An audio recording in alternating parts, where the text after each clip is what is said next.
There's a very famous quote by Jim Rohn that says, "Formal education will make your living, and self-education will make your fortune." I do believe in this quote a lot. Like when I have read many books or tried to analyze successful people or people who have moved from one segment of a society and maybe financially or professionally they have become very, I would say, they've come to a very high position. I do truly believe self-education is that has helped them move this level up. So yeah, like I said, I want to emphasize the importance of reading and how that can help change one's life. And I do believe that every leader is a reader, and that has helped him or her reach where they wanted to be today. There's a quote also by Groucho Marx. So he says, "Outside of a dog, books are man's best friend." I would also like to add, books can be something like a mentor to us. Books actually carry a condensed experience of a person. If someone has gone through or who has done who has worked on a certain area in life, and when they write a book, it's the condensed experience. That is what that book contains. It's the condensed experience of that person from all those years he has done that work. And the best thing is that when you read books, it can help you avoid the mistakes or the pitfalls or the challenges that you may overcome, sorry, that you may go through when you're trying to follow this person's path. So books are like, I'm not saying they will help you avoid these challenges or hurdles that come to you when you are in that journey, but they definitely will let you know how to overcome them and achieve what you want to achieve or achieve what you have set out to achieve. Now let me give you a few examples of people who actually emphasize or who through their life have shown us how reading can change, or reading has helped them achieve whatever their dream was in life. Now the famous Elon Musk, who is I think at this time the richest person in the world. So as you all know, he's the founder of SpaceX and a few other groundbreaking innovative companies.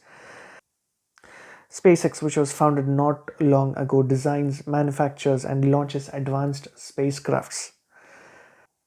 When you check what he says or his videos and articles about the industry, the SpaceX, where he has no background to rocketry or anything related to space.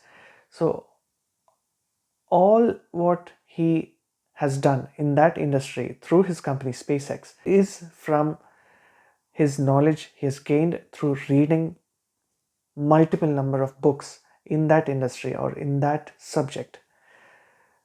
So I think we should be able to connect these dots, right? Where he is today, what he has become, through what he has done to what he has become. So that's an example of Elon Musk. The other example is a person I admire and listen to a lot. It's a Patrick Bet David from Valuetainment. So give you a funny story. In if you go to his house, you'll find many. I think he has 3 or 4 kids by now, and you will find many toys that are not opened. Okay, all I think he has a big house. I don't know how many bedrooms, but yeah, his house is filled with toys, but they are not opened. The reason is he has strictly there is a rule where his children have to read a certain number of books a week, a month, or a year, only after which they can open those toys and start using or start having fun with those toys. Now something I know about reading through him or through Patrick from Valuetainment is that he says, uh, even if you don't have a formal education, if you are able to gather 20 or 30 books of a certain subject, and read them. And that's more than enough for you to be at par with anyone else in that industry.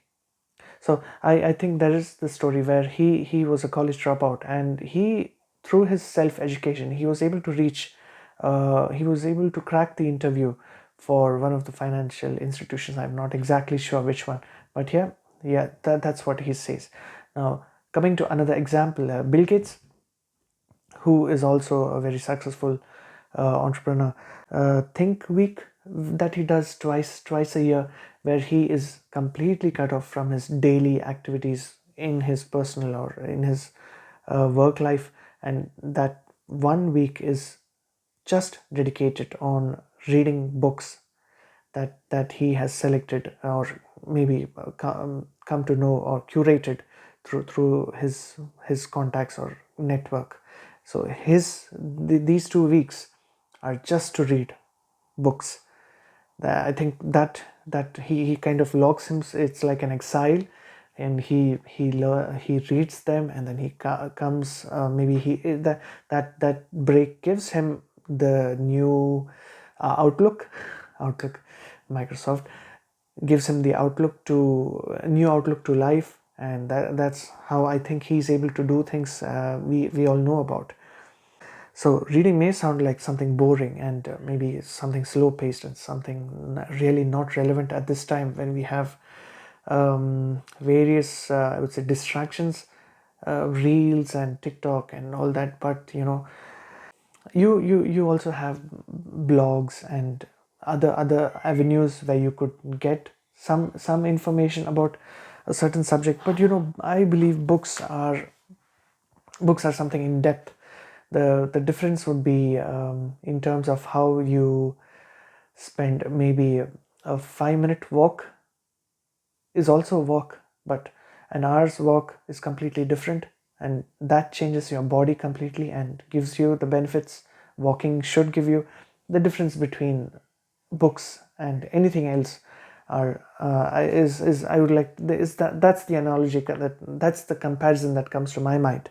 In this fast-paced environment, books but there are alternatives to books. Like, I use Audible.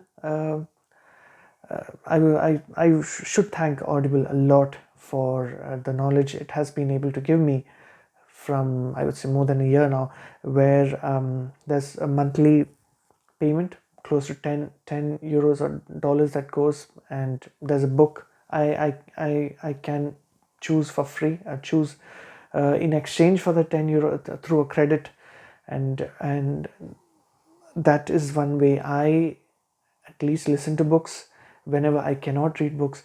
So that has enabled me to um, learn or read so many books in a short span of time. And the best part is you can always go back to some books or some segments or something that has impressed you a lot.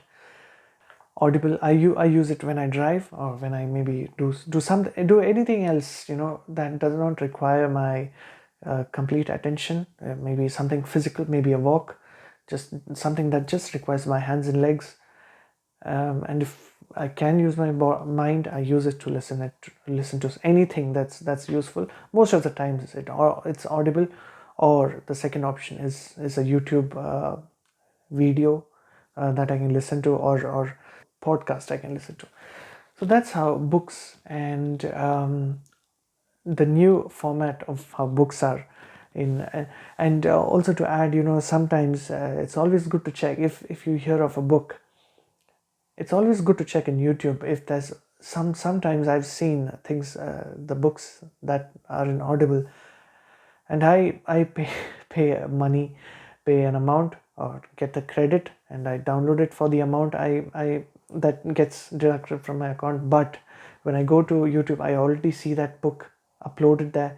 So that's but Audible has its own let's say positives, where I do not have to have the screen open at all. But in YouTube, if it's not a premium account, you will have to leave the screen open, or running.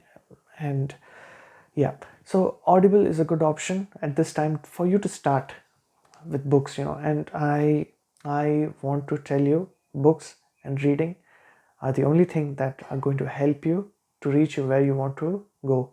That's all I wanted to tell you. Yeah, so Audible, there's a link in the description if you want to check out Audible and subscribe to it. Yeah, thank you for your time, and see you in my next video.